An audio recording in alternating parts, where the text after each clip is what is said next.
What are we doing here? And where are we gonna go? It's like we just woke up one morning, and then it's welcome to the show. Don't ask any questions, just go with the flow. Make as much money as you can, and try your best not to get broke. Copy everything you see on the TV, from the hairstyles to the clothes, and don't think too often, just do exactly as you're told. And if you ever get confused, then just turn towards the alcohol.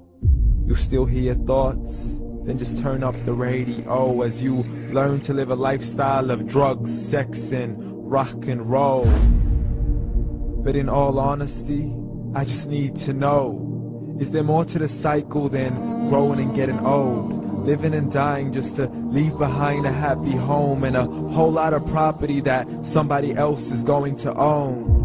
I just really need to know before the casket's closed, 'cause I'm not willing to gamble with my soul, nor am I ready to take any chances. These are just simple life questions, and I'm just searching for some answers.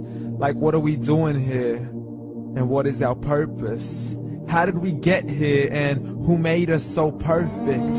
And what happens once we go, or is this world all really worth it?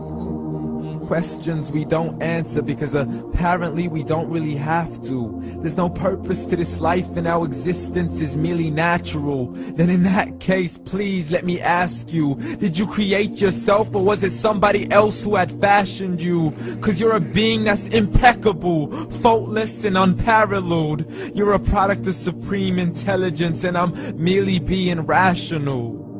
For there isn't a camera on this earth that can come close to the human eye, nor a computer that can compete alongside the human mind. And if the whole world was to come together, we wouldn't be able to create a single fly.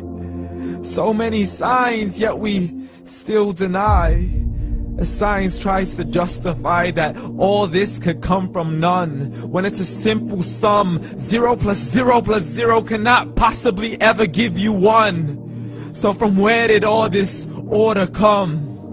For everything has its origins, a maker, a creator of its own. I mean, the only reason you're watching this video is because somebody had to press upload. So we can believe in the Big Bang, but I'd rather believe in He who caused it to explode. Allah, the creator of everything, along with every single soul.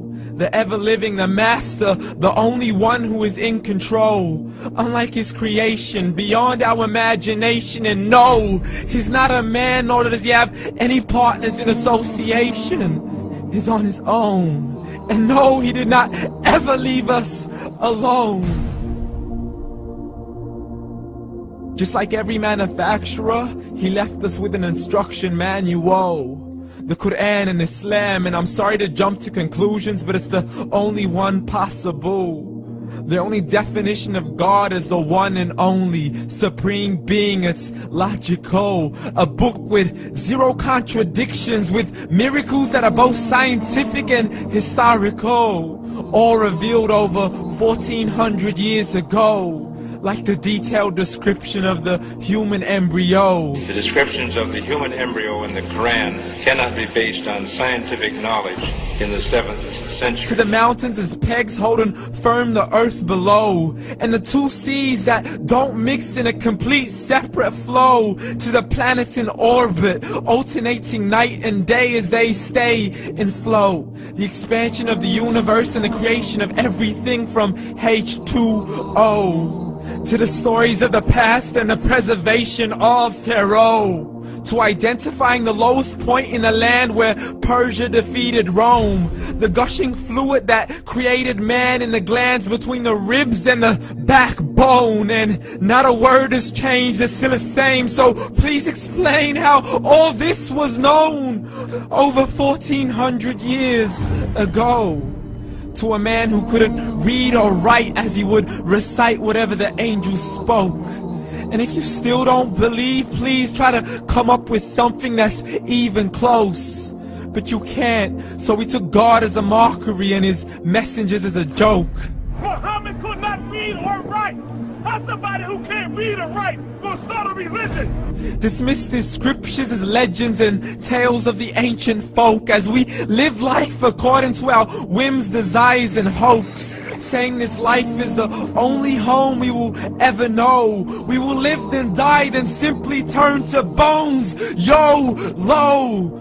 Correction, after the grass dies, the rain arrives and it regrows, and Allah promises to do the same thing to your very soul and bring you back from your very fingertips to your toes, as the all-seeing supreme being watches us so close, and we are surely being tested in our wealth, our health, and our self, and everything that we've been blessed with. So believe, for we will surely be resurrected and be brought back to our Lord and account for every single deed, as He hands us our books and orders us to read.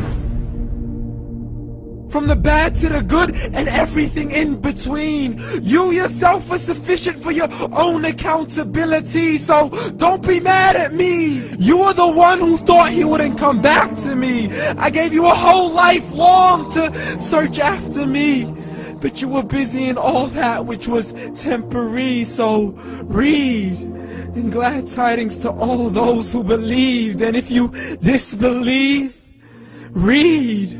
And don't let that day be the first day you find out what your life really means. Read.